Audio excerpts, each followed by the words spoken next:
नमस्कार. मूळव्याध संपूर्ण मार्गदर्शन या मालिकेच्या शेवटच्या भागामध्ये आपल्या सर्वांचे पुन्हा एकदा सहर्ष स्वागत आहे. मागील भागात आपण पाहिले आहार, औषधे, क्षारसूत्र चिकित्सा याबद्दल सविस्तर माहिती घेतली. हे व्हिडिओ पाहिल्यानंतर अनेक रुग्णांनी आम्हाला फोन केलेत, मेसेज केलेत, काहींनी प्रत्यक्ष हॉस्पिटलला भेट देऊन काही प्रश्न विचारले आहेत. आजचा हा भाग केवळ तुमच्या शंका दूर करण्यासाठी आहे, कारण मनात शंका ठेवून उपचार करणे कठीण असते. आज आपण अशा प्रश्नांची उत्तरे शोधणार आहोत जे सामान्यतः प्रत्येक रुग्णाच्या मनात असतात. काहींनी प्रश्न केला होता, मूळव्याध, फिशर आणि भगंदर यामध्ये नक्की काय फरक आहे? तर हा सर्वात जास्त विचारला जाणारा प्रश्न आहे असं म्हटलं तरी ते चुकीचं ठरणार नाही. मूळव्याध म्हणजे काय? मूळव्याध यामध्ये गुदद्वाराच्या नसा म्हणजे रक्तवाहिन्या ह्या फुगतात, त्याबरोबर मांसल भाग वाढतो, तो गुदमार्गाच्या बाहेर येतो, गाठी तयार होतात. यात सुरुवातीला रक्त पडते आणि नंतर गुद प्रदेशामध्ये मांसाकोर म्हणजे मोड तयार होतो. यात रक्त पडतं, सूज येते, अत्यंत तीव्र वेदना होतात, आग होते. तसेच गुदमार्ग अवरुद्ध होणे म्हणजे टॉयलेटला साफ न होणे किंवा काहीच न होणे अशा स्वरूपाची सुद्धा लक्षणे दिसतात. यालाच आपण आयुर्वेदामध्ये अर्श, पाईल्स किंवा मूळव्याध असे म्हणतो. फिशर मध्ये समजून घेताना लक्षात घ्या की जसा आपल्या चेहऱ्यावरती ओठ असतात व ह्या ओठांना कधीतरी उकलून चिरा पडतात किंवा जर काही चुकून भेग पडली मग त्यावेळी काय होतो, रक्तस्राव होतो. त्यावेळेस आपल्याला जेवताना सुद्धा किंवा बोलताना सुद्धा खूप कष्ट होतात, खूप त्रास होतो, वेदना होतो.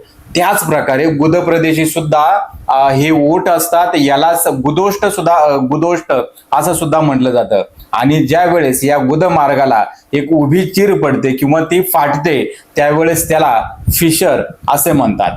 गुदमार्ग हा फक्त मल बाहेर ज्यावेळेस काढायचा असतो त्याच वेळेस तो उघडला जातो आणि त्या प्रत्येक वेळेस मल बाहेर येताना त्या ठिकाणी दाब निर्माण करतो आणि त्यामुळे तीव्र वेदना निर्माण होते. त्याबरोबर शौचाच्या वेळेस अत्यंत तीव्र वेदना असणे, आग असणे, प्रचंड ठणठणका लागणे, टोचल्यासारखी वेदना होणे, कोणीतरी गुदमार्ग कात्रीने कातरते की काय या प्रकारची वेदना जाणवतात. म्हणूनच आयुर्वेदामध्ये याला परिकर्थिका असं म्हणतात. यात रक्तस्राव हा त्या मानाने कमी असतो, पण वेदना ही अत्यंत तीव्र आणि सहन करण्याच्या पलीकडे असते. त्याचबरोबर भगंदर या रोगामध्ये गुदमार्गामध्ये असलेल्या काही ग्रंथी असतात, तर यामध्ये इन्फेक्शन निर्माण होतं आणि त्या ठिकाणी पू निर्माण होऊन तो पू गुदमार्गातून बाहेर न पडता तो त्याच्या शेजारील जे मांसल भाग आहे तो पोखरायला सुरुवात करतो. त्या ठिकाणी आप्सिस निर्माण करतो किंवा त्या ठिकाणी पू निर्माण करून त्वचेवर एक गुद प्रदेशाच्या 3 सेंटीमीटरच्या जागेवरती एक पुळी निर्माण करतो. त्यावेळेस त्याच्यानंतर आपल्याला ताप येतो, थंडी वाजते, गुद प्रदेशी अत्यंत तीव्र वेदना होतात, टॉयलेटला जायला सुद्धा पेशंट घाबरतो, पेशंटला व्यवस्थित बसता सुद्धा येत नाही, चालता येत नाही आणि त्यानंतर ती पुळी फुटते, त्यातून पू व्हायला जातो. परंतु यामुळे गुदमार्ग आणि त्वचा या ठिकाणी एक छिद्र तयार होतं आणि या छिद्रातून प्रत्येक वेळी पू असेल, रक्त असेल, हवा असेल, मलभाग असेल हा प्रत्येक वेळी येत राहतो. ज्यावेळेस हे बाहेरील छिद्र तात्पुरतं पुसतं त्यावेळी पेशंटला असं वाटतं की तो नीट झाला, परंतु आतील जी जखम आहे ती पूर्ण प्रकारे व्यवस्थित भरलेली नसते.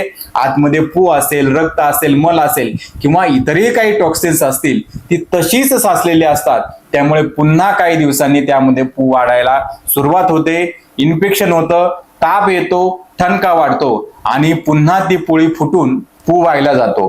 थोडक्यात गुदमार्गाला निर्माण झालेले चित्र त्याला आपण भुयार म्हणू शकतो समजण्यासाठी तुम्हाला, किंवा एक विकृत मार्ग, आयुर्वेदामध्ये याला नाडीव्रण असे म्हटलेलं आहे. सायनस किंवा नाडी म्हणजे एक पोकळी नळीसारखी जागा, तर त्याला फिच्युला किंवा भगंदर असं म्हणतात.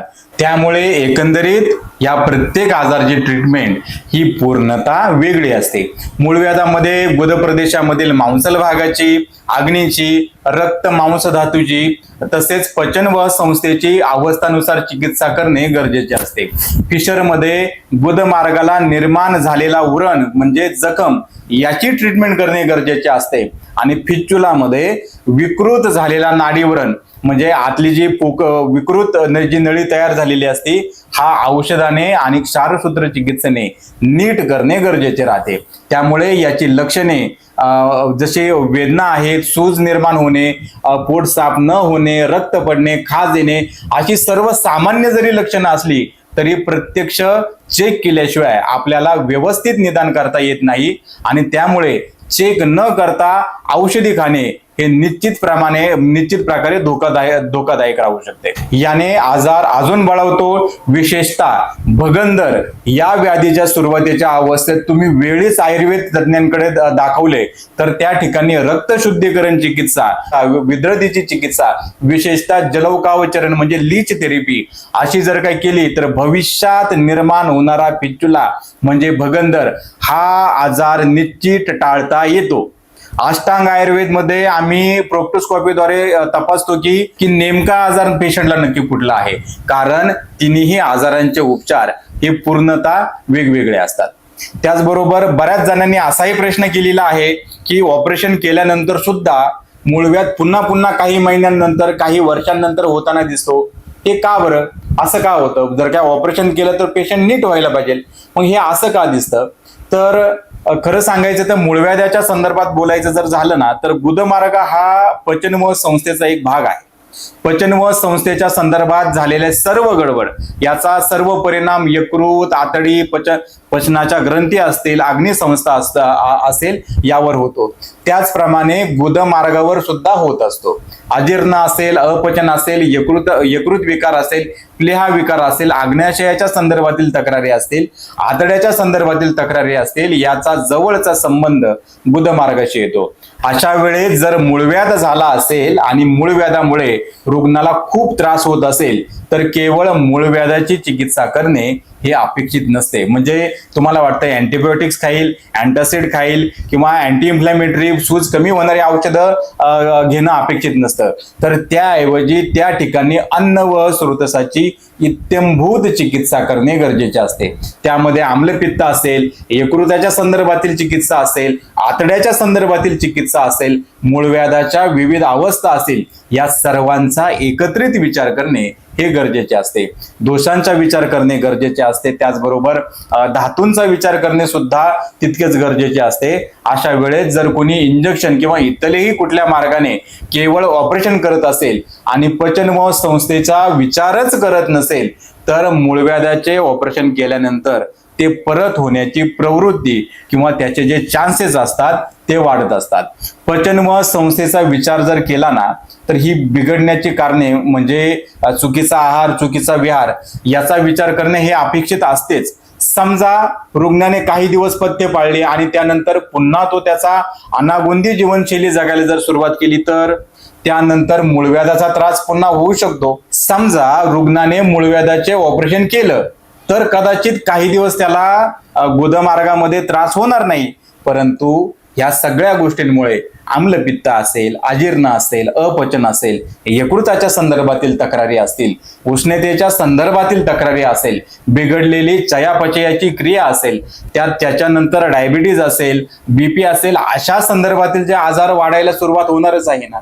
त्यामुळे केवळ ऑपरेशन करणे म्हणजे सर्व काही बरोबर केलं असा याचा अर्थ बिलकुल सुद्धा होत नाही. आणि बऱ्याच लोकांना तसेच डॉक्टरांना सुद्धा आहाराच्या संदर्भात आवश्यक असलेलं जे ज्ञान म्हणजे सामान्यतः हे दिसून येत नाही. फक्त हिरवे पालेभाज्या खा, भरपूर पाणी प्या आणि स्पायसी टाळा याच्या व्यतिरिक्त ते जनरली पथ्य सांगत नाही. त्यामुळे रुग्णालाही असं वाटतं की यानंतर त्याला कुठल्याही प्रकारचे पथ्य नाही आणि त्यामुळेच त्रास वाढत राहतो. म्हणून ऑपरेशन जरी केलं तरी जीवनशैली सुधारणे, जीवनशैलीचा दर्जा सुधारवणे हे गरजेचे असते. ते न झाल्यास ऑपरेशन नंतरही मूळव्याध निर्माण होण्याची जी वृत्ती असते ती होतच राहते. अजून एक प्रश्न केला होता की कुठल्याही पेशंटला गुदमार्गाची जागा दुखत असेल, सूज आली असेल किंवा रक्त पडत असेल किंवा पुळी किंवा फोड आला असेल तर घरगुती उपाय करून नंतर डॉक्टरांना दाखवायला पाहिजे की सुरुवातीलाच डॉक्टरांना दाखवायला पाहिजे? हा अतिशय महत्वाचा असा हा प्रश्न आहे, कारण गुदमार्गाच्या संदर्भातील तक्रारीमध्ये या सर्वच्या सर्व लक्षणे दिसतातच. त्यामध्ये पाईल्स, फिशर, फिस्चुला, त्याचबरोबर गुदमार्गाचा कॅन्सर असे विविध आजार दिसू शकतात आणि या सर्वांची लक्षणं ही जवळजवळ सारखीच असतात, परंतु यांची चिकित्सा ही पूर्ण प्रकारे वेगळी असते. त्यामुळे कुठल्याही रुग्णाला त्रास झाल्यास किंवा नक्की तो त्रास कशाचा आहे हे समजल्याशिवाय किंवा ते प्रत्यक्ष दुर्बिणीतून पाहिल्याशिवाय आपल्याला ट्रीटमेंट चालू करणे हे योग्य ठरत नाही. आणि या सर्वांची लक्षणं ही जवळजवळ सारखीच असतात, परंतु यांची चिकित्सा ही पूर्ण प्रकारे वेगळी असते. त्यामुळे कुठल्याही रुग्णाला त्रास झाल्यास नक्की तो त्रास कशाचा आहे हे समजल्याशिवाय किंवा ते प्रत्यक्ष दुर्बिणीतून पाहिल्याशिवाय आपल्याला ट्रीटमेंट चालू करणे योग्य ठरत नाही. त्याचबरोबर रुग्णांना मूळव्याधीच्या रोगाचं ज्ञान व अवस्था या बहुतांशी माहीत नसतात. त्यामुळे सर्व औषधं किंवा पथ्य सर्वांना एका वेळी लागू पडत नाही. तसेच फिस्चुला याच्यात सुरुवातीच्या अवस्थेत हा 100% टाळता येऊ शकतो, म्हणजे ऑपरेशन आपल्याला 100% टाळता येतं. परंतु जर तुम्ही घरगुती इलाज तुम्ही करत बसलात तर आणि त्याच्यातून टाइम निघून गेला तर ऑपरेशन शिवाय पर्याय राहत नाही. त्यामुळे डॉक्टरांशी एकदा बोलून चेक करून त्या संदर्भात औषधी उपचार घेणे हे अत्यंत गरजेचे आहे. समजा आधी निदान झाल्यावर चिकित्सा काय द्यायची हे ठरवता येऊ शकतं. जर वारंवार होणाऱ्या तक्रारीवरून जर तुम्हाला तुमचं निदान आधीच माहीत असेल तर तुम्ही घरगुती उपचार निश्चित करू शकता. त्यानंतर चौथा प्रश्न विचारला होता की क्षारसूत्र उपचारानंतर पुन्हा मूळव्याध होतो का? तर याचं उत्तर जाणून घेण्यासाठी पहिल्यांदा आपण समजा साध्या शस्त्रक्रियेमध्ये फक्त ती जी गाठ असते किंवा तो मोड असतो तो बाहेरून ती गाठ कापली जाते, पण ज्या मुळापासून ती तयार झालेली असते तिथे उपचार मात्र होत नाही. क्षारसूत्रामध्ये औषधी धागा त्या गाठीच्या मुळाला हळूहळू सुकवतो. त्यामुळे क्षारसूत्र उपचार पूर्ण केल्यानंतर हा आजार पुन्हा होण्याची शक्यता ही नगण्य असते. मात्र उपचारानंतरही तुम्ही जर चुकीचा आहार सुरू ठेवला असेल, चुकीचा विहार तुमचा चालूच असेल, सतत तुमची बद्धकोष्ठता राहत असेल तर नवीन जागी त्रास होऊ शकतो. म्हणून आम्ही दिलेल्या पथ्यांचं पालन करणं हे अत्यंत आवश्यक आहे आणि गरजेचं सुद्धा आहे. त्यानंतर काहींनी असा प्रश्न विचारला होता, उपचारानंतर किती दिवसात कामावरती रुजू होता येईल? क्षारसूत्र चिकित्सेत सर्वात मोठे वैशिष्ट्य हेच आहे की साध्या शस्त्रक्रियेत कदाचित 10-10, 15-15 दिवसाची किंवा 4-5 दिवसांचं कमीत कमी बेड रेस्ट घेणं आवश्यक राहतं. पण क्षारसूत्रामध्ये तुम्ही उपचाराच्या दिवशीच घरी चालत जाता. दुसऱ्या दिवसापासून तुम्ही तुमच्या ऑफिसचे किंवा घरातील जे हलके फुलके जी कामं आहेत ते निश्चित स्वरूपात करू शकता. शिवाय ड्रायव्हिंग म्हणा किंवा जड वजन उचलण्यासाठी आम्ही एक 5 ते 7 दिवसांचा कालावधी सांगतो की शक्यतो तुम्ही उचलू नका. थोडक्यात सांगायचे तर तुमच्या कामाचे नुकसान न होता ही उपचार पद्धती आपण पूर्ण करू शकतो. आणखीन एक खूप सुंदर एक चांगला असा प्रश्न एका रुग्णाने केला होता की मूळव्याध जर काही नीट नाही केला तर त्याचं कॅन्सरमध्ये ते रूपांतर होऊ शकतं का, किंवा मूळव्याध हा कॅन्सरमध्ये बदलू शकतो का? तर मूळव्याध स्वतः कॅन्सरमध्ये बदलत नाही, पण मूळव्याधाची लक्षणे आणि सुरुवातीच्या स्टेजमधले कॅन्सरची लक्षणे, उदाहरणार्थ रक्त पडणे, ही लक्षणं ही सारखी असू शकतात. अनेकदा रुग्ण रक्त पडण्याला मूळव्याध समजतो आणि मग तो घरगुती उपायच करत राहतो आणि आतमध्ये मात्र कॅन्सर वाढत असतो. म्हणून वयाच्या 40 किंवा 50 नंतर जर काय गुदमार्गातून रक्त पडत असेल तर तज्ञांकडून तत्काळ तपासणी करून घेणं गरजेचे आहे, जेणेकरून कॅन्सरचा धोका आपल्याला टाळता येईल. असाच एक थोडा किचकट प्रश्न एका पेशंटने केला होता की गुदविकारामध्ये लक्षणावरून आपल्याला निदान करता येऊ शकेल का? कदाचित त्यांना जर चेक करण्याची लाज वाटत असेल किंवा काय, तर लक्षणांवरून आपल्याला तो आजार ओळखता येऊ शकतो का? तर या ठिकाणी समजून घ्या की समजा गुदमार्गाला वेदना होत असेल तर बहुतांशी तो त्वचेच्या संदर्भातील त्रास असू शकतो. यामध्ये तुमचे एक्सटर्नल पाईल्स असू शकतात, मात्र इंटरनल पाईल्स यामध्ये शक्यतो कधीही वेदना जाणवत नाही. तसेच वेदना होत असेल तर ती समजा त्या ठिकाणी जर वेदना होत असेल तर नक्की वेदना कुठं होत आहे? ती ॲनसलाच होत आहे की त्याच्या सभोवताली होत आहे, पोटाच्या खाली होत आहे की इच्चोरेक्टल फोसा यामध्ये ती वेदना होत आहे, हे पाहणे सुद्धा अत्यंत गरजेचं राहते. त्याचबरोबर वेदनेचे स्वरूप कसे आहे? वेदना सतत होत राहते, टोचल्यासारखी होत राहते, जशी पेरिॲनल ॲब्सेस मध्ये किंवा ॲनोरेक्टल ॲब्सेस मध्ये आपल्याला दिसते. फिशरमध्ये मल बाहेर येत असताना वेदना सर्वात जास्त होते. पेशंटला सहन होत नाही, अगदी पेशंट शौचाला टाळण्याचा प्रयत्न करत असतो, इतकी तीव्र वेदना पेशंट सहन करत असतो. भगंदरामध्ये राहून राहून वेदना होत असते, वेदना सतत राहत नाही.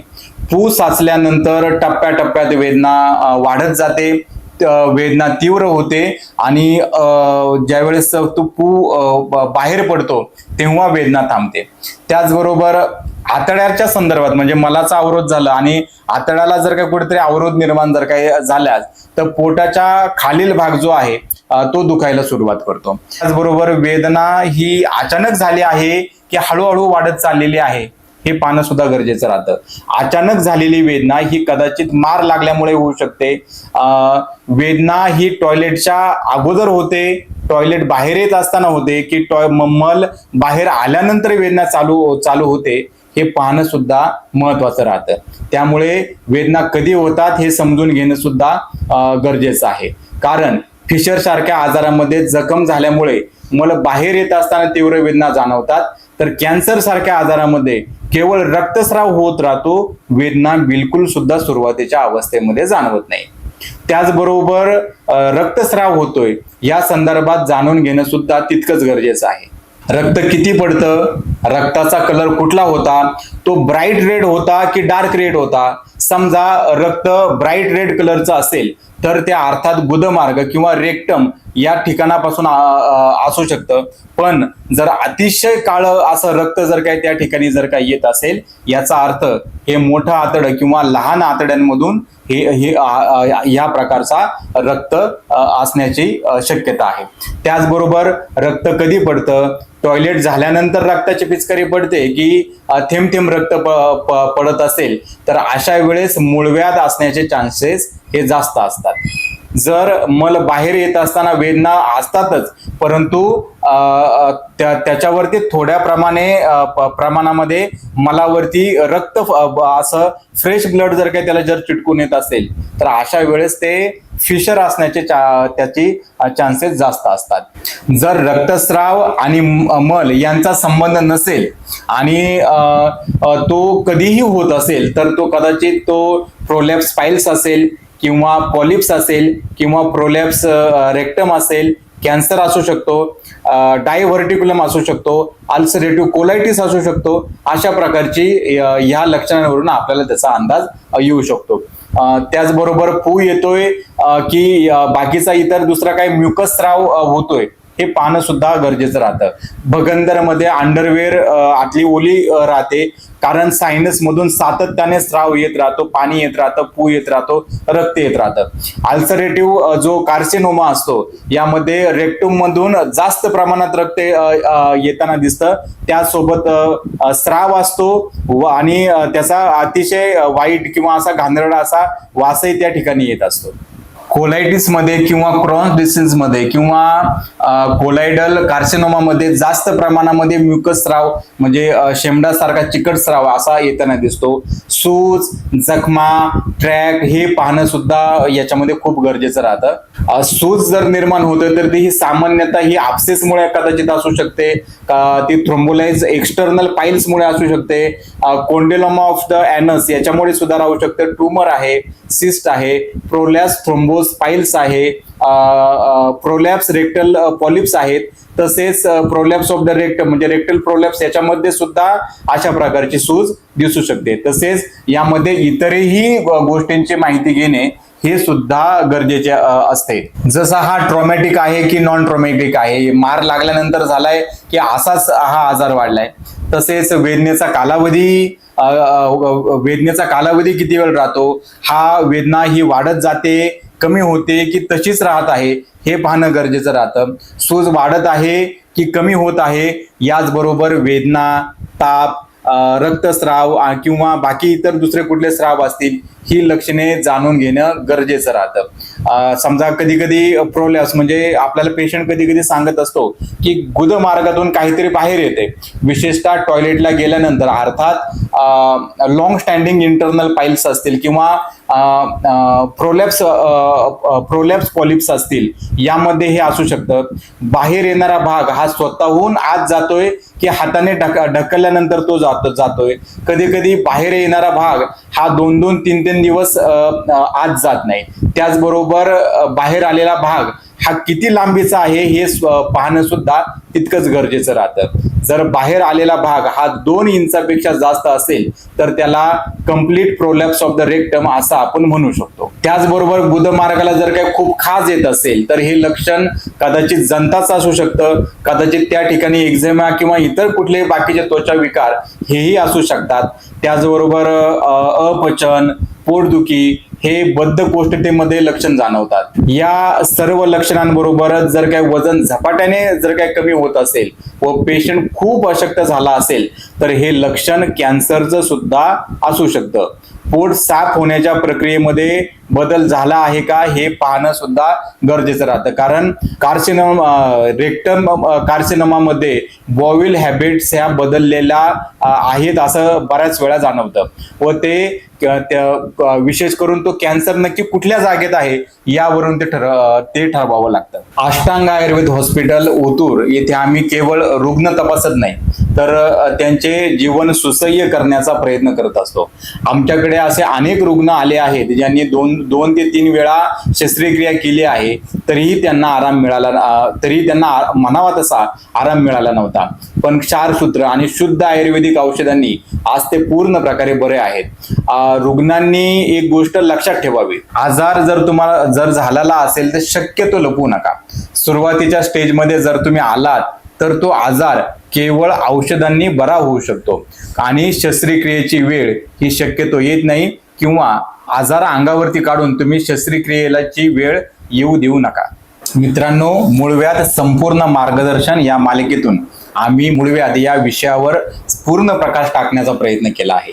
अष्टांग आयुर्वेद हॉस्पिटल नेहमीच तुमच्या आरोग्यासाठी वचनबद्ध आहे. आणि हो, हे लक्षात ठेवा, आरोग्य ही संपत्ती आहे आणि आयुर्वेद ही ती जपण्याची संस्कृती. आपण ही संस्कृती एकत्र जगायला हवी, नाही का? तुम्ही या प्रवासाचा भाग आहात, हीच आमच्यासाठी मोठी प्रेरणा आहे. कारण आरोग्य जपणं म्हणजे जीवनाचा सन्मान करणं. हा व्हिडिओ तुम्हाला कसा वाटला हे आम्हाला निश्चित कळवा. व्हिडिओ आवडला असेल तर लाईक करा आणि जर तुमच्या मनाला भिडला असेल तर तुमच्या मित्रमैत्रिणींना आणि आप्तेष्टांना नक्की शेअर करा. चॅनल अजूनही सबस्क्राईब केलं नसेल तर झटकन पटकन करून ठेवा, कारण एखादा आरोग्यदायी ज्ञान कोणाचं जीवन बदलू शकतं. आयुर्वेदाचं खरं ज्ञान आणि आरोग्याचं खरं समाधान आपण एकत्र सहजपणे आणि मनापासून शोधत राहू. आणि हो, जर तुम्ही कोणत्याही उपचारासाठी किंवा वैद्यकीय सल्ल्यासाठी संपर्क साधत असाल तर निसंकोचपणे खालील क्रमांकावरती फोन करा. तुमच्या विश्वासाबद्दल पुनश्च एकदा खूप खूप धन्यवाद.